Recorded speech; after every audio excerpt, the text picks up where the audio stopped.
Hello everyone, my name is Ed Park, Managing Director at ATMS Logistics.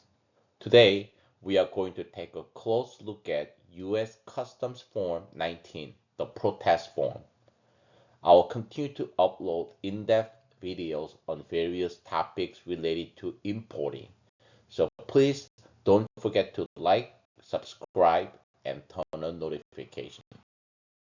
U.S. Customs Form CBP-19, the protest is the only official remedy available for importers to formally challenge a decision made by U.S. Customs.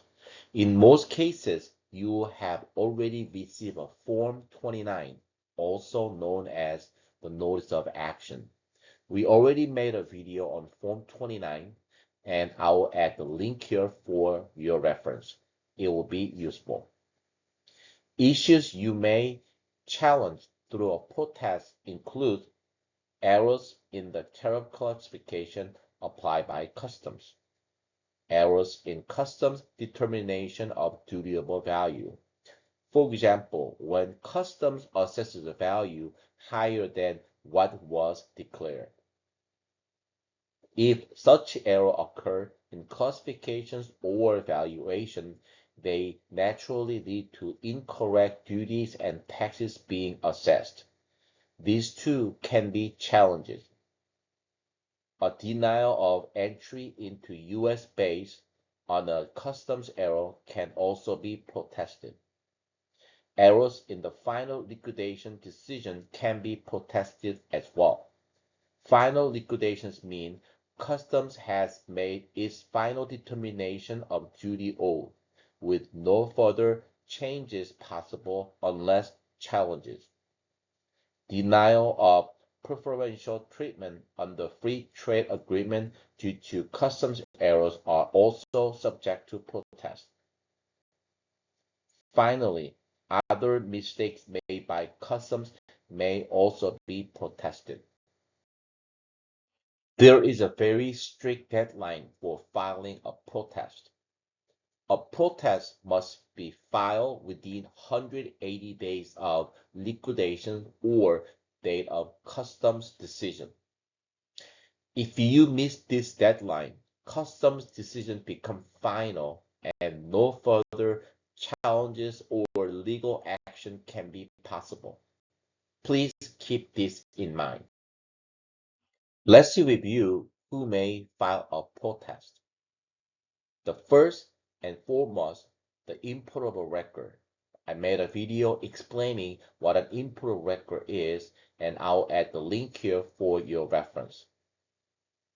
The second, licensed customs broker may also file on behalf of the importer, provided there is a proper power of attorney. I'll also link a video on power of attorney as well. Third, surety company that issued a customs bond may file. I also made a video on bond and add a link here. Finally, direct interested parties such as the actual purchaser or consignee may also file. Now, let's review the key section which should be included on protest form. First, the entry number in question. This number is automatically assigned by customs to each entry at the time of import clearance. Second, the grounds for protest. Since I explained this earlier, I won't go into further detail here. Next is the detailed explanation. You must explain specifically why you believe customs decision was wrong. For example, if you wrote tariff classification error, you must clearly explain why the classification was incorrect. Then, you must state the remedy you are requesting. Using the same example, you will propose the correct tariff classification. And of course, you need to explain why the alternative classification is more appropriate. Supporting evidence is essential. This may include product photos, product manuals, invoices, shipping documents, or similar material. Past customs ruling may also be useful reference.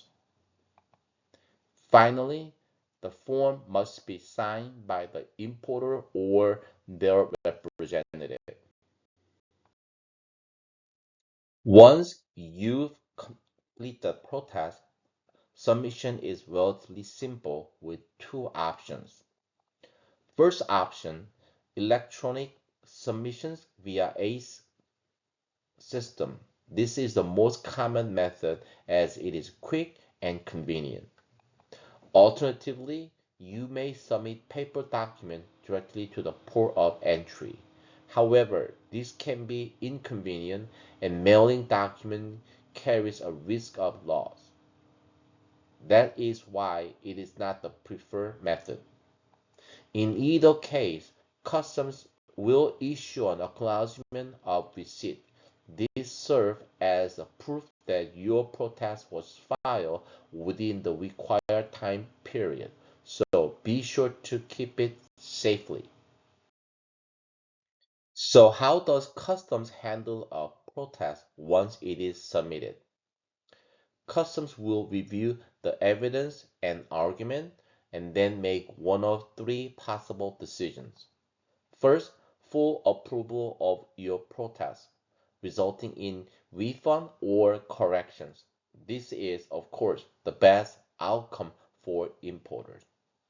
Second, partial approval, meaning customs agree with some but not all of your claim. While not perfect, this is still a positive result for the importer. Finally, customs may deny the protest entirely. In this case, if you disagree, you have the option of filing an appeal in the U.S. Court of International Trade. There are several advantages to properly using the protest process. First, you may recover overpaid duties or taxes. Customs will not issue refunds unless you specifically request them.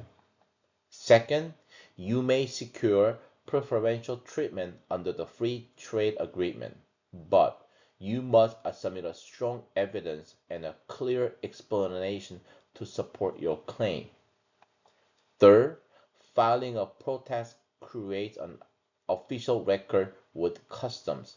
If you later pursue legal action, this record can serve as a valuable evidence. Finally, it can help build or restore trust with a customs official through professional communication and documentation. Before we wrap up, here are some useful tips regarding the protest process. First, always base your protest on solid legal ground. Consulting with an expert beforehand is highly recommended. The second, submit sufficient supporting evidence. Strong evidence carry much more weight than word alone. Third, consider referencing past customs ruling. Just as in court, citing precedents can strengthen your case significantly. Fourth, always respect the deadline. As mentioned earlier, a protest must be filed within 100 days of liquidations or decision date. Missing this deadline means no further remedies are available. Lastly, consult with a professional whenever possible. Handling a protest without specialized knowledge can be very challenging, and expert guidance greatly improves your chances of success. Today, we've been taking an in-depth look at U.S. Customs Form 19, the protest. I will continue to upload in-depth video on various importing topics, so please Remember to like, subscribe, and turn on notification. If you have any questions or need assistance, please do not hesitate to reach out to me at the email shown on the screen. I'll be happy to help. Thank you very much for watching, and I will look forward to seeing you again in next videos. Wishing you a wonderful day.